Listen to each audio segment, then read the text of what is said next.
I wanted to make a video where I went through a lot of the stories behind the beefs of the infamous 20v1, but after looking into them and writing this script, I realized that my cute little 20-minute video idea is actually hours long and not happening. So instead, I'll be releasing them in 5 parts. And to kick it off, we'll look into why the hell Kendrick hates Drake, and why the hell Drake hates Kendrick. I'll preface this video by saying that I am a Drake fan, but that doesn't mean that I hate Kendrick or any of the other artists involved, or that I'm pushing some agenda. I like music, and wanted to go through the archives and parasocially research years of interactions, interviews, and the history of these relationships to piece together these stories. And at the time of the 20v1 beef, and to this day, it's made me think, what did Drake do to have all these people hate him? Because people were coming out of the woodwork to pile on and voice their hate for Drake, even people who he thought were some of his closest friends in the industry. But I will say, where this beef and drama became gross and disappointing was when desperation crept in and it became a war of defamation and a shit-throwing competition, seeing who could come out cleaner. So with that being said, this video isn't about any allegations, so if you're looking for that, this is not the place for it. Instead, I'm more interested in why there's beef in the first place. Is the music industry fake as hell with everybody playing politics and trying to capitalize on drama, clicks and trends? Is Drake the devil behind closed doors? By the end of this series, we'll have some pretty good answers. And by the end of this video, we'll know exactly why Drake and Kendrick have butted heads for over a decade. Drake and Kendrick have been going at it for over a decade as two of the biggest and rising names in rap. Being just a year older, by the time of their first interaction, Drake was becoming a superstar with Best I Ever Had and Thank Me Later, looking to follow it up with Take Care, while Kendrick just released his first major mixtape, Overly Dedicated. But it was clear to see that Kendrick was going to be something too. Drake and Kendrick got in touch, planning to work on something once Section 80 was done and released. And that was how Drake recruited Kendrick for Buried Alive Interlude on Take Care, a song dedicated to let Kendrick shine. It's a really interesting track that has Kendrick talking about his perception of Drake's life in comparison to his own, and how fame, wealth, and women could be motivators as well as blinding. This was their first deviation. Drake loved and continued playing into his status and luxury, rapping about wealth and girls and understanding his fan base and image. Whereas Kendrick has always been more conscious and wanted to put out messages through his art. This just shows an opposing view on their artistry and ambitions. Both wanted to be the greatest rappers in the world, with Drake chasing his idols like Jay-Z and Kanye, and Kenny chasing Tupac and Biggie. But so far in 2011, things were great. Kendrick called Drake a genuine soul and a good dude, and that they just clicked during their work on the album. And their relationship continued in early 2012, with Drake taking Kendrick and A$AP Rocky as openers on his Club Paradise tour. Those 3 guys also collaborated to make Fucking Problems for Rocky's album in 2012, and Drake and Kendrick collaborated to make Poetic Justice for his hit album Good Kid, Mad City. But it was on August 14th, 2013 when things never recovered, as Kendrick featured on Big Sean's Control. In the rap world, this is an infamous verse where Kendrick bravely calls out every notable rapper and competitor, asserting that he's going to end their careers and take their fans. Now it sounds extreme, and it is even more extreme than that, but to me, it comes from a place of ambition. Kendrick prefaces that part of his verse by saying it's not personal, and that he loves and respects each of the people he names, but he's not in the game to be the 9th best rapper of all time. It's a mindset, but the ego is a very delicate thing in rap, and many people took offense. This is why subliminal disses are widespread. It's easier to make a subtle jab at someone, even if they know it's directed at them. They can choose whether they need to respond or not, and usually it depends on the optics of the situation and if they can gain something from it. But back to Control, Drake was pestered about Kendrick's verse, like all the artists mentioned, with Drake being pretty dismissive of it, calling it an ambitious thought. Drake says that he saw Kendrick 5 days after at the VMAs and it was all love. He says if it's really fuck everybody, then it needs to be fuck everybody. It can't just be halfway. Drake couldn't work out if Kendrick really felt that way or if he was just saying it for attention. Now I fully expect to be biased at times, but this is crazy from Drake in my opinion. It's hypocritical because he's made subliminals to rap legends before and plays into his rising star status, wanting to dethrone those greats in songs like Dreams Money Can Buy, I'm On One, and more. But I guess Kendrick's verse is extra aggressive, crossing some sort of line, and like I said, calling out these rappers by name is something that people can't look past, especially when it's in a challenging or threatening way. So okay, Drake begins losing some respect for Kendrick here, and Kendrick probably hears Drake's comments about him on radio interviews and thinks the same. And a month later, Nothing Was the Same came out, with many people thinking that parts of the language were subliminals responding to Kendrick, calling him overrated and overhyped. Drake disputed this, and so did Birdman, head of Drake's label. But this is where the Cold War of subliminals started, because on BET's TDE Cypher, Kendrick has some interesting lines that could be directed to Drake. Get used to me saying that. It's also likely that Kendrick was responding to Papoose, a New York rapper, but saying nothing was the same since, at this time, is an easy thing to look at. Kendrick doubles down and might be calling Drake sensitive. Obviously, Drake had this connotation around this time for his R&B image, but also likely in reference to taking offense to Kenny's Control verse. I don't just want to go back and forth mentioning every possible subtle jab, but Drake responded again when featuring on the remix of Future's Shit in December. A lot of his bars likely relate to Kendrick, like suggesting that he made Kenny by having him feature on Take Care and bringing him on tour, or suggesting he gets more love in his city, Compton, than he does, something he says again in 2024. But publicly, Punch and Top Dog, two major players in Kenny's corner, denied there being any tension with Drake. And 2 days later, in Vibe's cover story of Drake, he was asked about his relationship with Kendrick. Drake reveals he was annoyed that the verse came out during his Nothing Was the Same rollout, taking away from his album and turning it into a Drake vs. Kendrick story. Drake calls Kendrick a genius in his own right,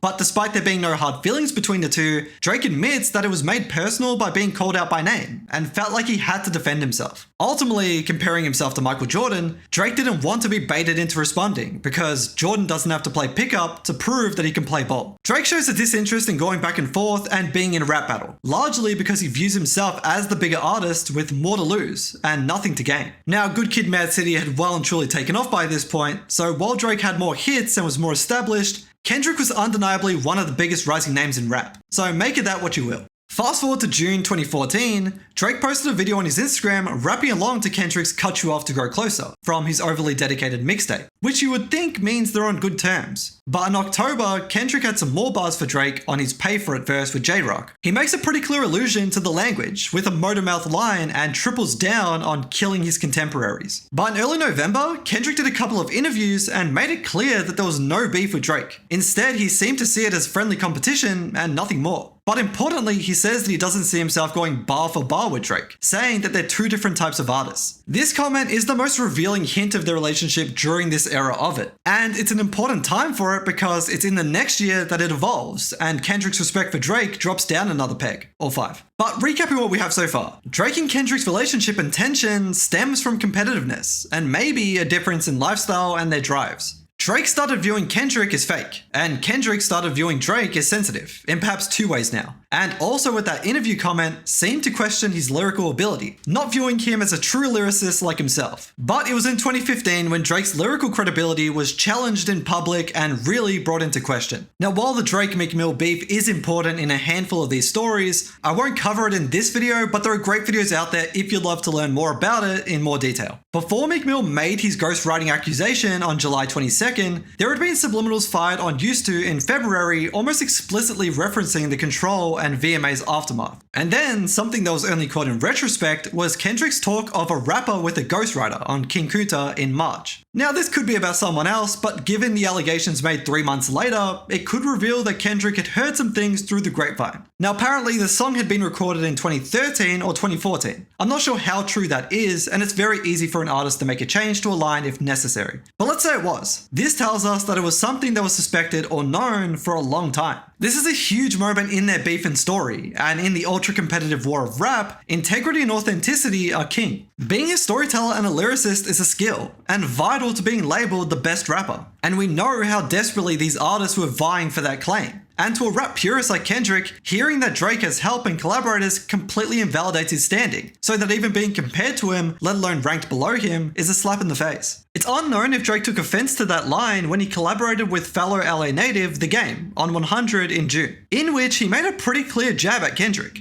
He was likely still feeling petty, being the petty king, over Control, as he references taking Kendrick's fans, or that he would have them if he stuck with conscious rap and didn't go pop. But more and more subliminals kept getting shot to everyone's frustration, wanting them to be more direct, inciting a war with Kendrick's verses on Dark Side Gone and Deep Water, both of which reference Drake's songs and the lingering phantom disses and hate. And that's what it's been so far, really just a big tease. But two greats feeling a way about the other. It's important to contextualize how big Kendrick had grown by this point. Drake himself was a superstar, but after Good Kid Mad City and To Pimp a Butterfly, Kendrick was right there next to him. So much so that Obama was being asked who he preferred and who he thought would win a rap battle, siding with his fellow American, and leading to the Obama reference in Drake's Summer 16. I'm sorry for that. But also in 2016, it was alleged that one of the artists destroyed interview footage in 2014, where he spoke negatively about the other. That tells you how careful these artists had to play it and how front-facing they tried to be to avoid launching their careers into some kind of war.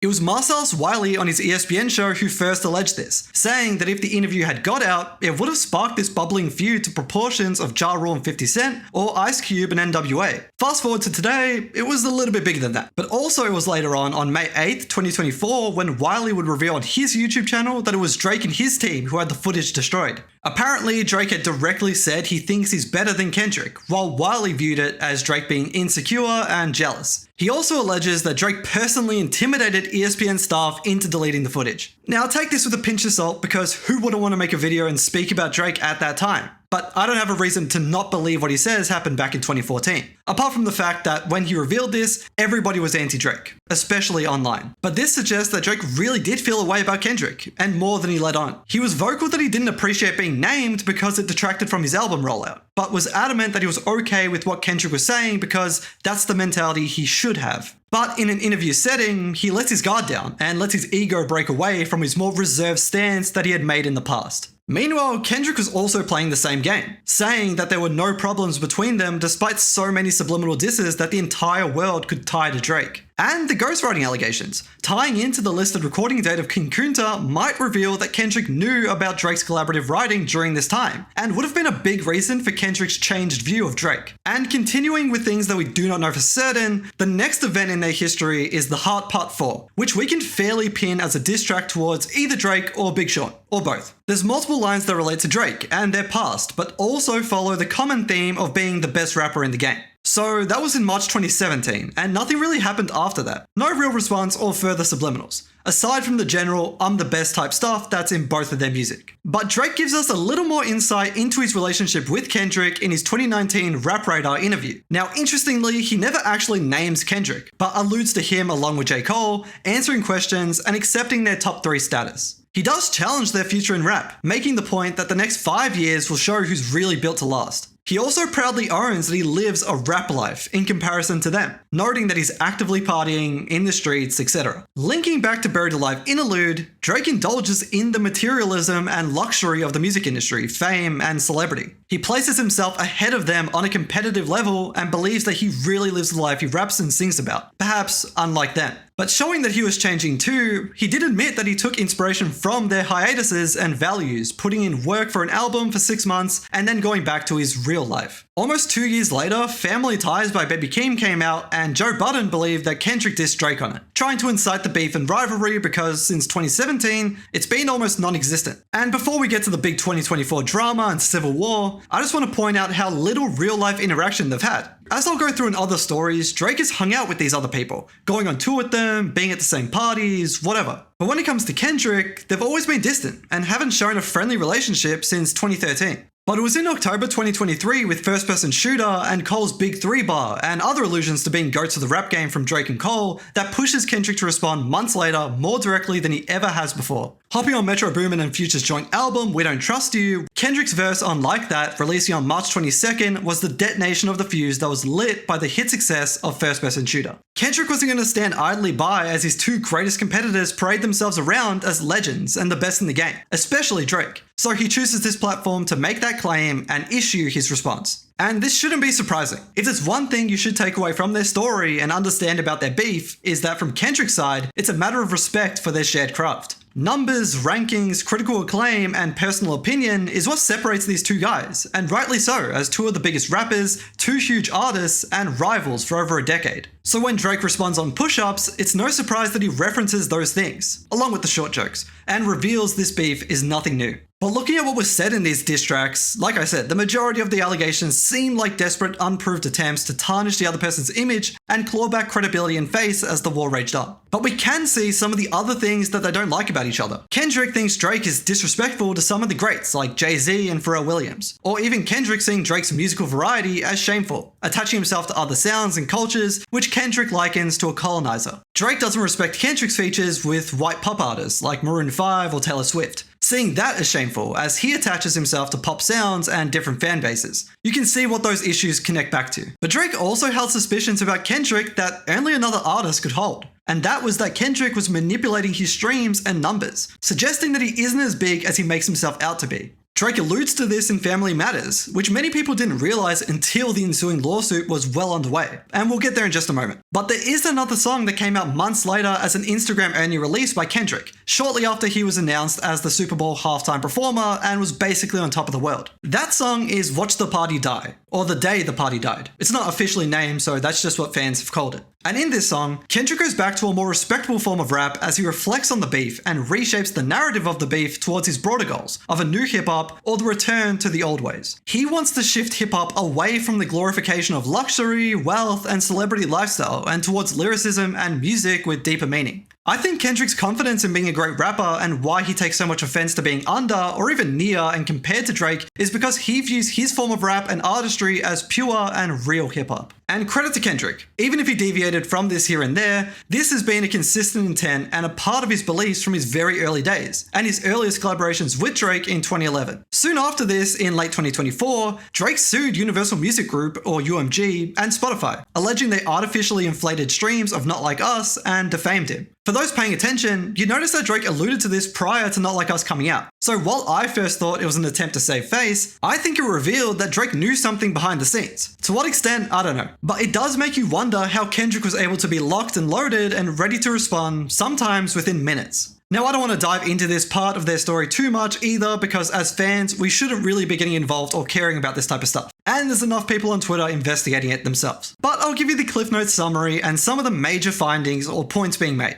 So Drake accuses UMG and Spotify of using bots and payola, or the unofficial promotion of a song, to spike the song. Drake is saying that UMG paid off radio stations to play Not Like Us, while in US law, radio stations have to disclose songs that they were paid to play. More specifically, it was alleged to be a pay-to-play scheme with UMG funneling money through iHeartRadio. But he also accuses UMG of defamation, claiming that they had the power to prevent the song from releasing as it falsely accuses him of being a sex offender. Drake alleges and believes that UMG wanted Not Like Us to be a viral hit, making them tons of money while tanking Drake's stock, making his next contract cheaper, giving them an edge in negotiations. Who the hell is UMG, you ask? They're one of the giant music corporations or record labels that home smaller record labels. So both Drake and Kendrick are technically signed to them, meaning that songs that they release have to go through these labels, be checked, published, promoted, and all that. So you would think that a label would look after its clients and their livelihood, but instead it's being contested that they acted like a greedy corporation, prioritizing profits over lives. And that goes for both Drake and Kendrick. A lot of these songs shouldn't have been allowed to be released, as they only hurt images and had the world throwing peanuts at them for our amusement. But ultimately, that's all these corporations care about. Eyes and money. And that's what Drake's attorneys contended months later, saying that UMG was profiting from dangerous misinformation that even resulted in acts of violence. And that Kendrick's performance of Not Like Us at the Super Bowl was meant to assassinate the character of Drake and kill his career, just like he said he would.